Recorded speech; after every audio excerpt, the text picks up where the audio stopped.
गौतम बुद्ध की कहानियाँ हमें जीवन के महत्वपूर्ण सिद्धांतों के बारे में समझाती है और हमें यह सिखाती है कि सत्य, कर्म और सहनशीलता की शक्ति से हम किसी भी विपरीत परिस्थिति में पराजित नहीं हो सकते हैं। गौतम बुद्ध के जीवन की कहानियाँ हमें ध्यान और ध्यान की महत्वता के बारे में शिक्षा देती है, जो एक शांत, उदार और संतुलित जीवन की दिशा में हमें मार्गदर्शन करती है। गौतम बुद्ध की कहानियां हमें समझाती है कि सत्य, संयम और ध्यान से हम अपने जीवन को शांत और संतुलित बना सकते हैं। उनकी कहानी हमें जीवन के उच्चतम आदर्शों की ओर प्रेरित करती है।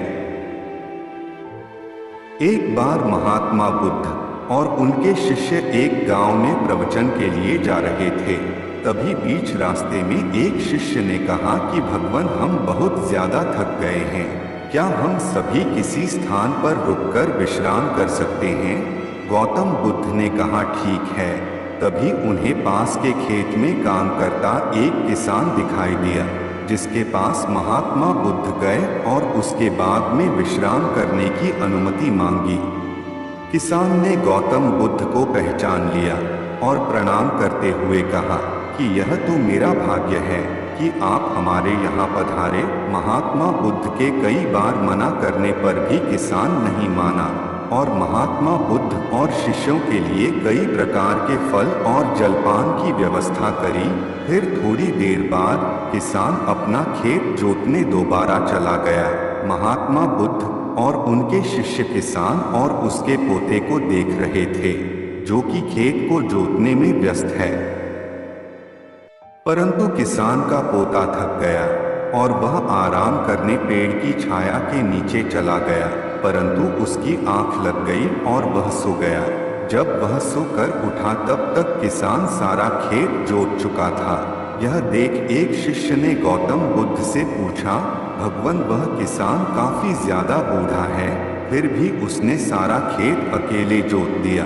वह थका नहीं, परंतु इसका पोता थोड़ी सी मेहनत करने में ही थक गया। शिष्य ने कहा, भगवान, किसान की ऊर्जा का राज क्या है? गौतम बुद्ध ने जवाब देते हुए कहा कि किसान के पोते के मन में आराम करने का ख्याल चल रहा था, इसलिए वह खेत को जोत नहीं पाया, परंतु किसान के मन में सिर्फ खेत जोतने का ख्याल था, इसलिए उसको अपनी थकान महसूस ही नहीं हुई।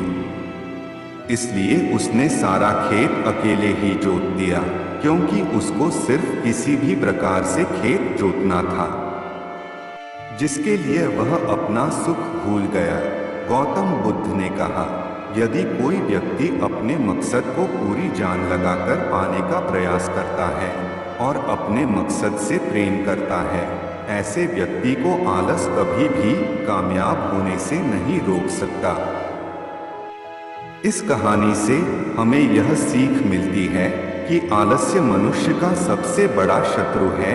जो व्यक्ति इस पर नियंत्रण कर लेता है, वही व्यक्ति सफल होता है एवं कामयाबी को हासिल करता है। इसलिए ज्यादा से ज्यादा कोशिश करें कि आलस्य पर नियंत्रण पा सकें।